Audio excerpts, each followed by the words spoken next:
I always like to thank my subscribers and all the people that leave positive comments and thumbs up because we think differently. We're different. We think outside the box. We're independent thinkers. So think about joining the channel. I'm your host, Larry of the No Regret Show. I have to ask you a question. Do you think Nvidia, do you think Apple, do you think Microsoft, Verizon, do you think these companies would be successful if they only did business with one group of people? Meaning they only did business with Asian males, or they only did business with black women, or they only did business with white men. Do you think they would be successful and profitable? No, they wouldn't. Let's get into the clip. 5 responds, for months, we've been digging into a so-called real estate Ponzi scheme. It's accused of financially decimating dozens of Southside families, and those allegations are detailed in recent lawsuits filed against a home flipping business called iFlip Chicago. Now, they're accused of luring inexperienced investors into predatory loans, resulting in bankruptcies and a slew of foreclosures across the Woodlawn area. And since our first story aired last month, more alleged victims have contacted PJ Randhawa, showing us the supposed scheme may have an even bigger impact than we first thought. They promised a path to financial freedom, a shot at building generational wealth. Make an investment and leave a legacy for your children and your children's children. Ramo and Michelle Bay run iFlip Chicago, and if you have a little bit of money to invest, they claim to provide everything else you need to successfully flip a home, from the contractors to the funding. We have over $30 million worth of rehab funding. But according to 2 lawsuits, Ramo Bay allegedly lured inexperienced investors into signing up for predatory loans with him. The loans were cross-collateralized, meaning if Ramo fell behind on any other loans in his name, the iFlip investors he recruited would be responsible for paying his debt. As a result, nearly a dozen investors tell NBC5 Responds they couldn't access the loan money they needed to finish their flips. It's like getting in bed with the devil. Every day I came in the game when I lost. With the interest on their loans accumulating, these investors say they had no choice but to dip into their own funds to start renovating their properties. But there was another challenge. It's falling apart. You feel like this will snap at some point? It's gonna snap. The investors say the poor quality of work done by iFlip's contractors led each home to fail multiple city inspections. Basically, everything that took place in our home was against the city code. It's raining in the room. So almost all of the work completed had to be torn out and redone. So I just took this drywall down. This is what's behind the wall. I'm over $100,000 into this property. Tiffany Brown was ultimately able to complete the renovation on her own, but Deshaun Carr and Miranda Booker's properties ended up in foreclosure. It's sitting here because nothing else could be done. Why? Because all of our funds had run out. In a statement to NBC5 Responds last month, Ramos said he and his clients were a victim of predatory lending and that language in the loans was never disclosed or explained at closing. But emails and documents obtained by NBC5 Responds show Ramos signed up more than 20 iFlip investors for these loans, and he was repeatedly told his debts were being tacked on to other investors' loans. The lawsuits offer a possible motive for all of this.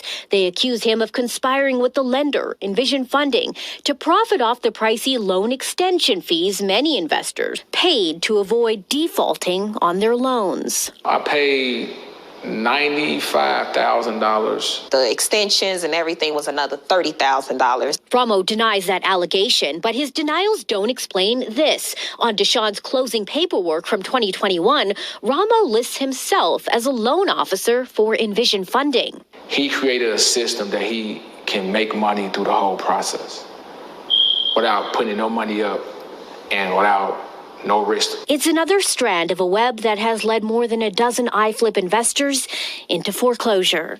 This ain't just a bad situation. This was a scheme. Last month, Ramo Bay agreed to do an interview with us, and he even posted online about how he...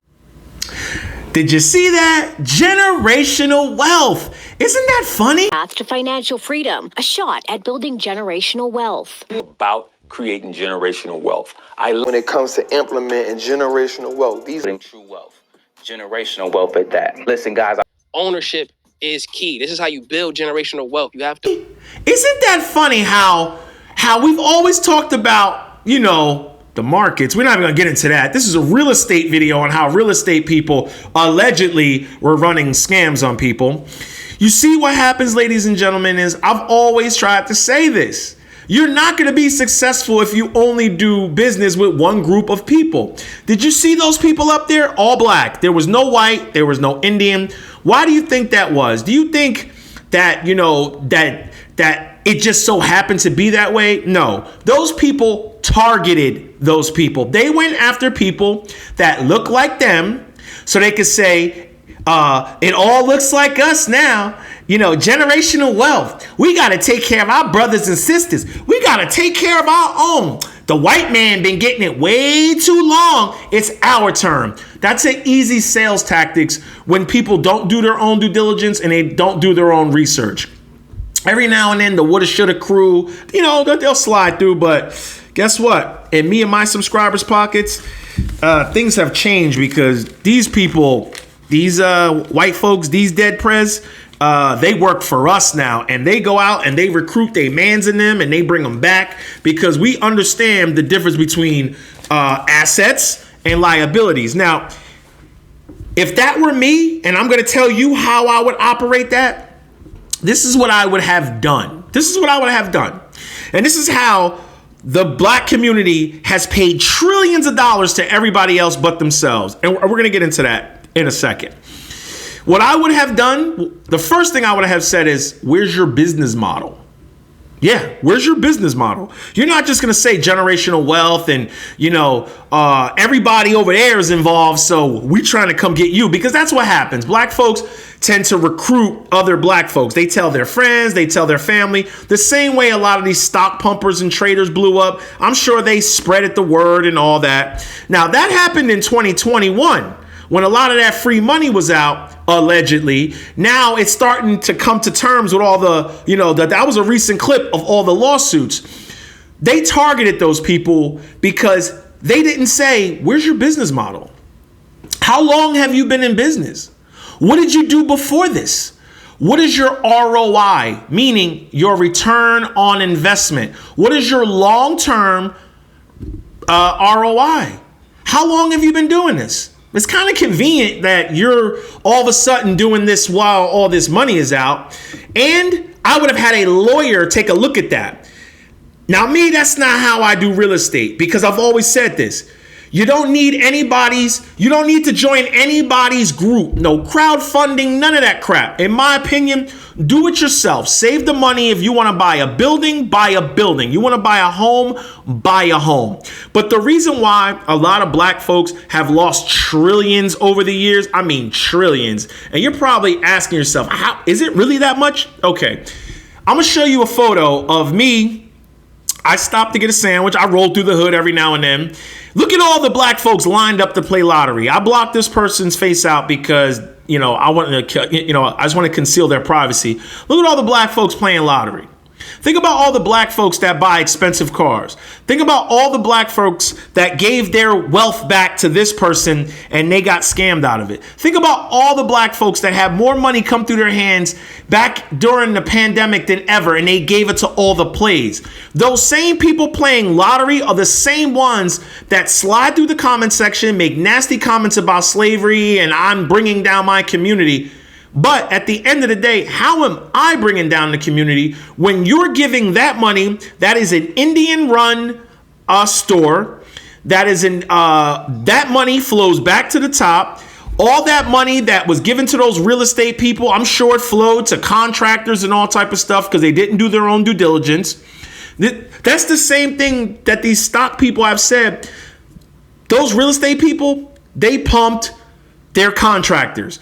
These stock people, they pump those platforms, your Moomoos, your Weebles. It works the same in tandem. It all happens the same. And this is why I've been trying to tell people for the longest. If you're going to do it yourself, do it yourself. Do your own due diligence. You want to buy a house, save up the money, put the house in your name, or you and your wife, you and your husband. Do it that way. If you have trusted family members, you draw up a legitimate contract with a lawyer. That way everybody's liable through law. You get a real estate or an estate planner to plan out your will and testament. God forbid something happens to you, it gets passed down to your family. Generational wealth. The house is paid off. It gets passed to them, and now they can keep that that income stream coming, if it's real estate that generates income, or if it's a house that could be left to the family. That way, your next group of family members, they can put their money to use building a business and other ventures. They don't have to worry about a home. And this is why I've always said you'll never be profitable if you always say, I only want to do business with black folk. I only want to do business with white folk. You're not going to be profitable, because guess what?